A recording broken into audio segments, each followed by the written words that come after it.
ಹೋ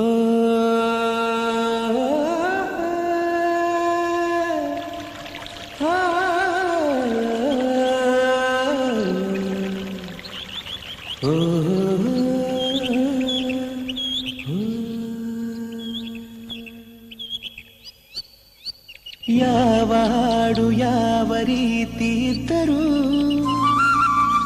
ಯಾರ ನೋಟ ಯಾರ ಮೇಲೆ ಇದ್ದರೂ, ಹೊಸತು ರಾಗವಿಲ್ಲ, ಹೊಸತು ತಾಳವಿಲ್ಲ. ನಮ್ಮ ಒಂದು ಮಾತಲಿ ಉಂಟು ಒಂದು ಹೊಸ ವಿಷಯ, ಕೇಳುವಷ್ಟು ಸಮಯ ನಾನೆಲ್ಲಿ ಬಿಚ್ಚಿಕೊಡುವೆ ಹೃದಯ.